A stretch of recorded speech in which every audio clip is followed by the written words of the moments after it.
Afternoon, friends. Today we are going to start new chapter. Its name is ecosystem.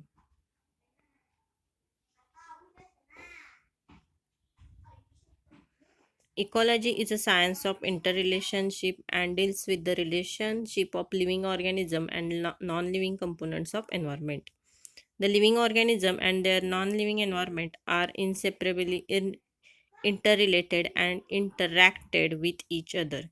Keeping this view in mind, the term ecosystem was coined by British ecologist A.G. Tansley in 1935 and defined it for first time as the system resulting from the integration of all living and non-living factors of the environment.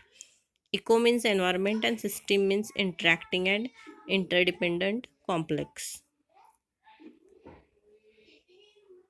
Concept of ecosystem. The concept of ecosystem is very broad and gives an idea about interrelationship of living organisms with the complex physical environmental components and how interdependence among them. The interrelationship and interdependence couples to form the wholeness in the functional unit. Operationally, the functional units are inseparable from ecosystem.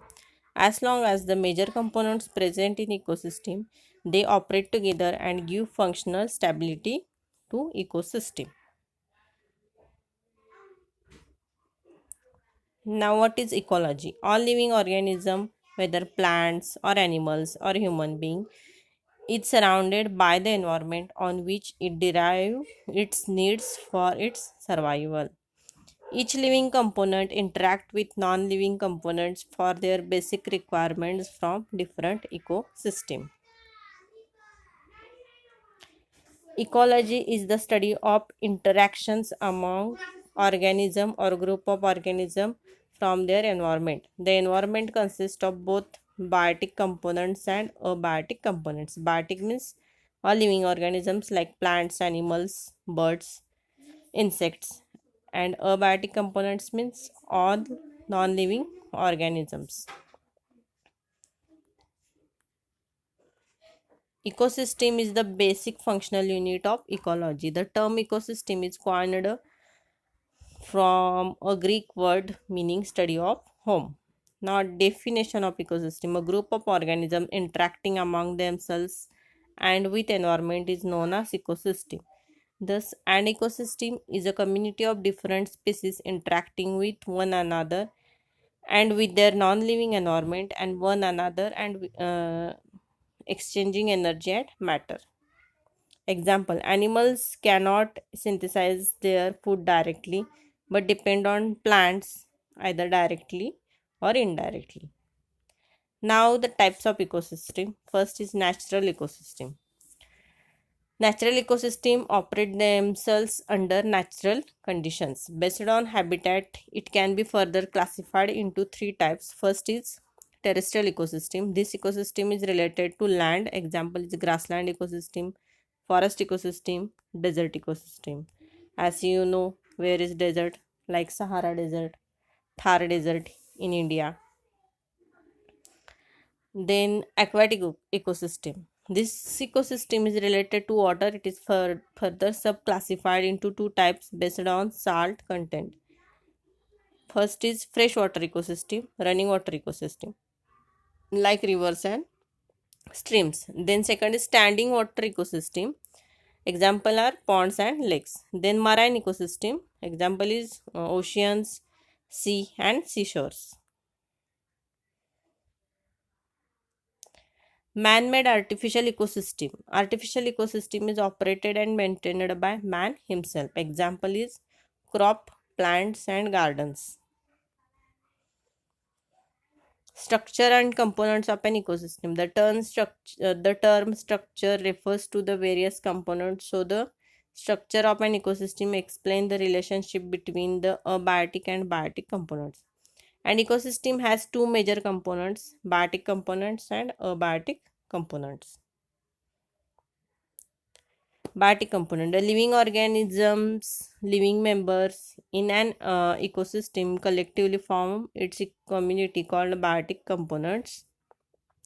Example: plants, animals, microorganism. Members of components of an ecosystem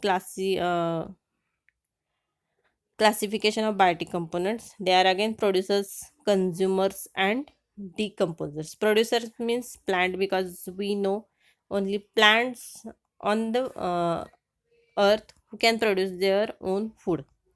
Then consumers are all animals and we human beings. And then decomposers are when once the all living organisms dead, it decomposed by microorganisms.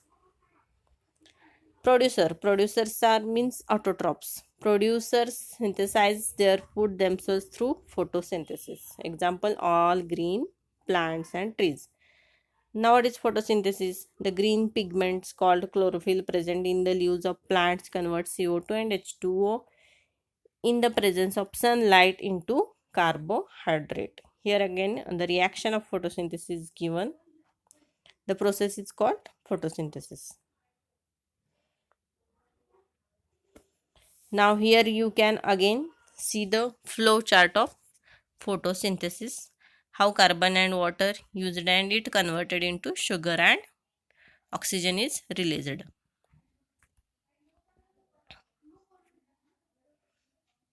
Now second is consumers. Consumers are called heterotrophs. Example are plant eating species, insects, rabbits, goats, bear, cow, etc. Classification of consumers. Consumers are further classified as primary consumers. Primary consumers are also called herbivores. They directly depend on the plants for their food. So they are called plant eaters. Example are insects, rat, goat, deer, cow, horse. Secondary consumers.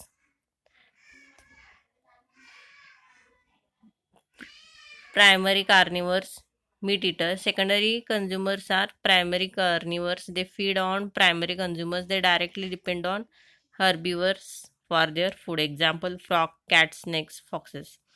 Then tertiary consumers. They are meat eater. Tertiary consumers are secondary carnivores. They feed on secondary consumers. They depend on primary carnivores for their food. Example: tiger, lion.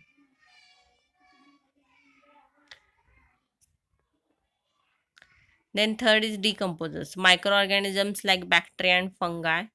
Decomposers attack the dead bodies of producers and consumers and decompose them into simpler compounds.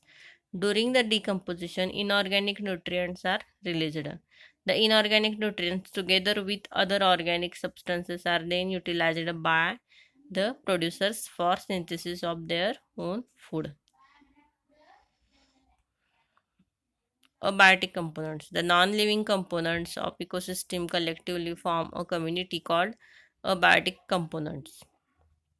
Example: climate, soil, water, air, energy, nutrients, etc. Physical components. They include the energy, climate, raw materials, and living space that the biological community needs.